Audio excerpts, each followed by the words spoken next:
Hey everyone, welcome to this installment of the P2 podcast. This is a very special installment because we are actually not here. This is completely AI generated.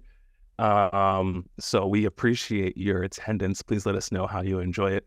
A good Q&A for you guys. You guys dropped us some questions. Again, like we've done this in the past, we're going to address them with as much brevity as possible and try to get you your answers, but we're going to have some fun with it. So wherever you're tuning in, whether it's Spotify, Apple Music, or YouTube, we appreciate you. Let us know what you think. And here we go. All right. So we can probably just start this out with the easiest one. All right. So what is our most overrated glute exercise and why? It's always funny how like different brains work, which I actually consider our brains to be pretty similar, but easiest one. So I would have been like, oh, this is the most impactful one, but maybe you don't think it's impactful. Maybe you've talked about glutes too much to care about this question as much as I do, but I think it is, it's a really good question. I think because I think people are still lost in the sauce and people just want to be told what to do and what not to do.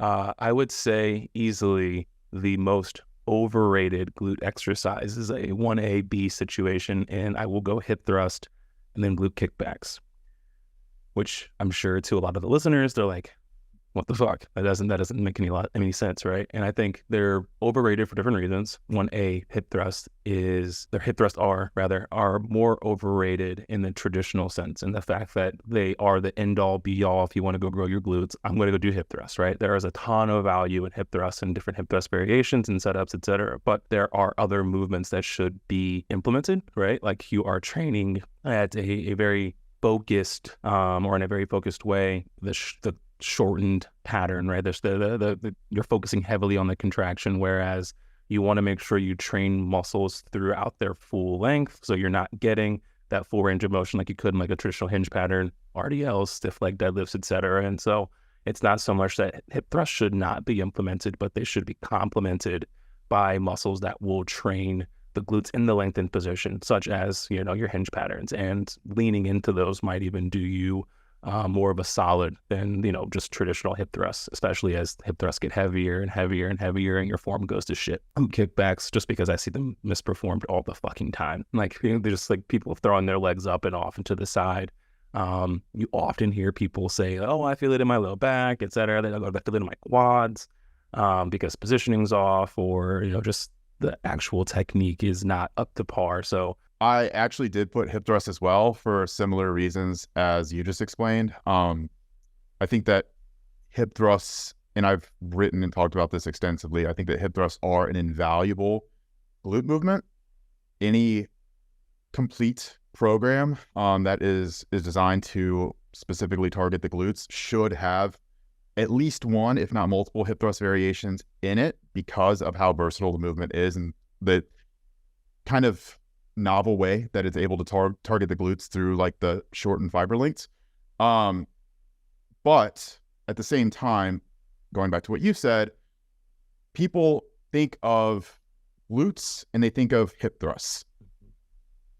And I do start to think that is problematic. And the reason that I think that's problematic is because as soon as you start to associate an exercise with a muscle group, you start to think that exercise is defining the muscle group. Right. And it's very similar to something like bench press for pecs, right? As soon as you start thinking about this movement is like linear with the muscle, it starts to get like imprinted in your brain that to get big glutes, you have to hip thrust. And I do think that's troublesome, because the reality is like you really don't need hip thrusts to get muscular glutes. Like you could never do a hip thrust in your life and still have phenomenal glutes. A lot of people have been able to do so. Hip thrust wasn't a very popular movement for a really long time. Guarantee you Ronnie Coleman never did any hip thrusts. His fucking glutes were gigantic, right? So it's not needed. Could he have had bigger glutes with hip thrusts? Maybe. I don't really know how much bigger that dude's fucking glutes could have gotten. So like there's a lot that goes into this, but yeah, I would say hip thrust is definitely one of 1A or 1B, however you want to look at this. And another one, I actually did put sumo deadlifts. And for a lot of the same reason, actually, there are a lot of arguments that I see that people say sumo deadlifts are like overall an overrated exercise, or they're bad for glute development, or this or that.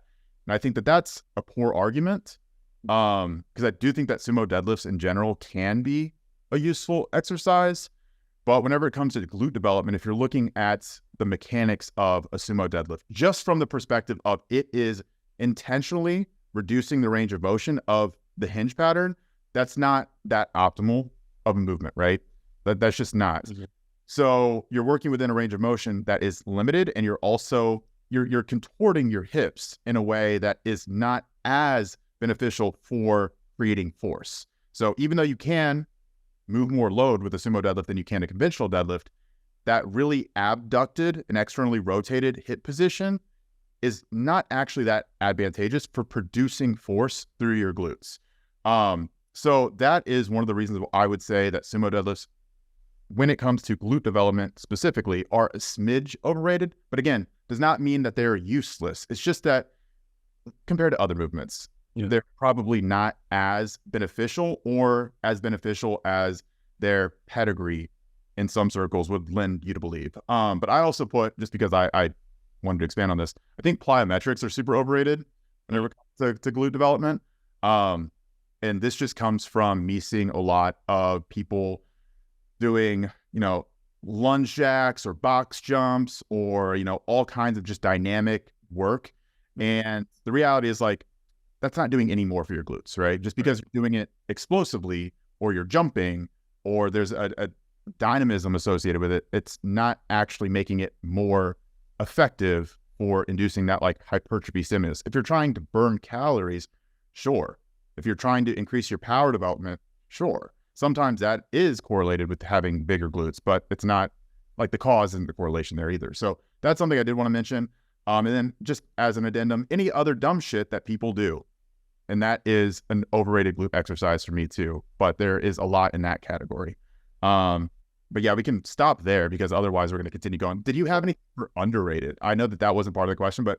Oh, for sure. To me, I think that like a really good hinge pattern is typically underrated. I don't think that people think of RDL or even stiff leg deadlifts, for instance, like as like, oh, this is going to be great for my glutes, right? Like even people who are jacked, have been training for a long time, they think of stiff leg deadlifts and they go, oh, so your hamstrings. And while with the increased range of motion, the setup and execution, hamstrings tend to be more of the focus. Like the glute stimulus you're going to get from these movement patterns is enormous, right? Like if performed correctly. So to leave them off the list is, to me, kind of disrespectful. But I definitely think that like hinge patterns specifically, and then obviously stiff leg deadlifts. I had a question for you though. Set you up. So rank them. You got stiff leg deadlifts, hip thrust, sumo deadlifts, RDLs.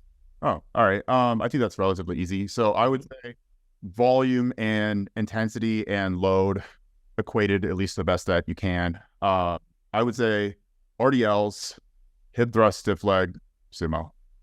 Word. No, I think that's good. That's probably what I would say. And the reason I put hip thrusts above stiff leg deadlift is just because you're going to be able to more easily train with higher intensities closer to failure, and also higher volumes too. Like you're not going to have, because with stiff leg deadlifts, you're going to be limited by the amount of damage that your hamstrings are taking on from the movement. So because it is a hamstring dominant exercise, it's not glute dominant exercise.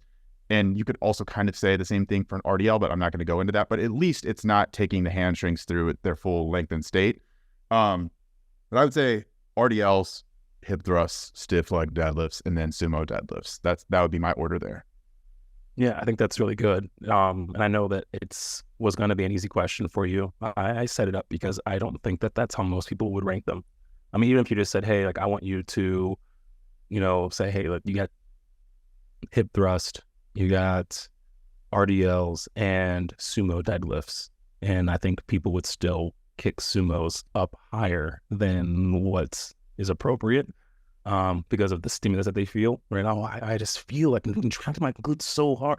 And so I think that while the question is an easy one for you, it's one that I think most people, especially people who are training a lot of our clients, would get incorrectly. Yeah. And also interestingly here, I would caveat all of this with saying that anything less than technical perfection on these movements would probably lend me towards putting hip thrust first. Yeah.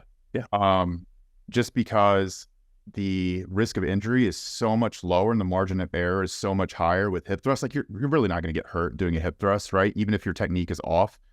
But if you're starting to push high loads, high intensities, and even like moderate volumes with an RDL, your chance of getting hurt goes up exponentially. And it's also axial loading. So like there's a lot going on there. There are a lot of dependencies, even like your grip, right? So granted, like I'm trying to push this beyond what like the context even was initially. But that's just kind of goes to how changing subtle parameters within that question can lead to a really vastly different answer.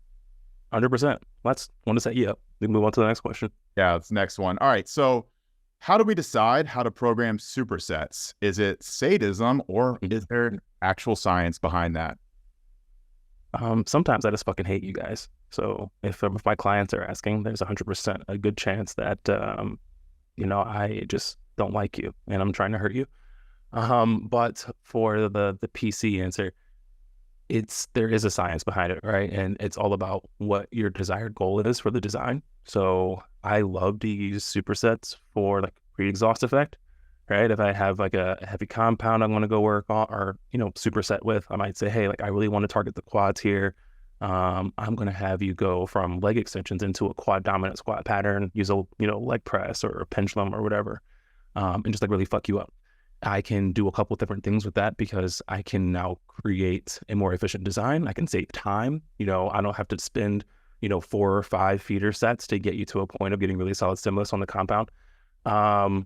So that's one big reason why I like to use them. And then also for like the probably pretty apparent reason is like if I need more volume, I can pair even unrelated movements in supersets just to try to speed you up, but also still appropriate volume appropriately. Yeah, no, I actually had a small list here of things that I jotted down before we jumped on here, but you touched on a few of them. So the first one I put was obviously like time and logistical constraints. So if you have a short time frame to be able to actually get your session in, you probably need to utilize some kind of supersets or trisets or circuits or whatever to be able to condense and increase the density of your training. So that is one of the main reasons, if not the primary reason why you'd want to utilize supersets. Another one would be logistical constraints, kind of going back to what you said, where if you have a high volume threshold that you need to hit, if you're doing an upper body day, it makes a little bit more sense to pair a horizontal push with a horizontal pull, right? So like those antagonistic supersets, or even this is something I've done before in the past where like a lot of our smaller female clients have really, really high thresholds for their delts, right? Like they're able to do a fuck ton of delt volume. So even on their lower body days, what I've done in the past is I'll have someone do like a set of leg press and then superset that with like a lateral raise variation. Right. Seems like it doesn't make much sense until you start thinking about it in terms of, oh shit, they just need a lot of volume in. And that's the easiest, quickest, best way to actually do that. And just, utilizing those supersets. You also mentioned like synergy between movements. So I really like shortened to lengthened supersets. Mm-hmm.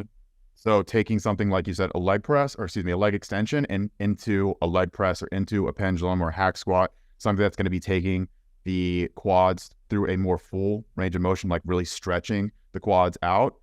You massively increase the efficiency of the work that you're doing whenever you do something like a shortened to lengthened superset, but you also increase the damage being done too, because it's like incredibly destructive to the actual muscle fibers. So you have to be really careful, but that also allows you to like be more efficient with the work that you're doing. So that's very important.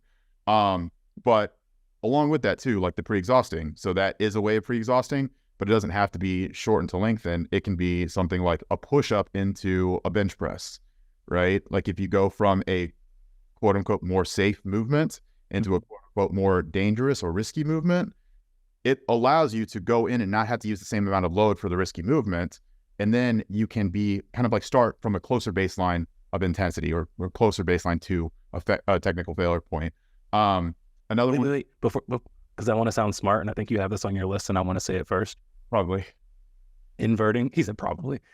Inverting, obviously, the pre-exhaust effect, right?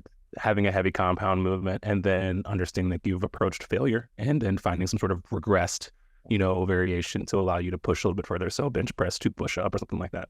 Yeah. So the way that I phrased that was using it as an intensity technique. So using super as an intensity technique. So a way of extending the initial exercise past that initial failure point and getting more volume in. So exactly what you said, right? Like you take something that is more risky, like a bench press, maybe you don't even take it to failure. Maybe you just get to the point where like it is starting to get really, slow velocity, really heavy. You're getting towards that like 2-1 rep in reserve point. And then you go into push-ups, just take push-ups to failure. Like you can fully exhaust the muscle by utilizing that superset. And again, it's like, is this the best way to actually allocate volume or intensity? Who fucking knows? But it is a way. So again, it's just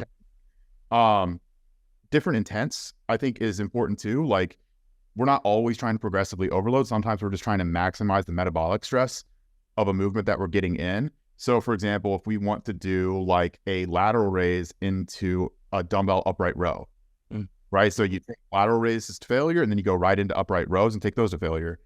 I mean, that's also a mechanical drop set, however you want to think about that, but it is in a way a superset, right? So, I mean, you could just say barbell upright rows if you wanted to, just to make it not as mechanical. But yeah, so like there are ways of utilizing that to maximize metabolic stress to get more of a pump, more blood flow than you would otherwise able to be or otherwise get with one exercise. And then last one is I just put like conditioning and GPP work. So like general physical preparedness. So essentially like if you're trying, again, increase the density of your work, but trying to burn a lot of calories, trying to increase your heart rate, trying to increase your respiratory rate, trying to get in better shape, right? Like that is a way or a reason to utilize supersets. Sweet. That was good. Yeah, that was good. All right, last one. What is beef with the stairmaster? I've listened to a few of the pods and you've mentioned disdain for it a couple of times, but no context given. Do you want to start with this? You know what? Just given the time that we're at, I'm just going to kind of poke you, but I'm going to let you start here and let you go on your tangent because they're talking to you. Fair. Is there anything specifically that you want to have me start on with a tangent rant on stairmasters? Well, I think there's the common misconception of what a stairmaster provides, right? If you're going to the stairmaster to, like we all know, burn calories, like, okay, cool, that's one thing.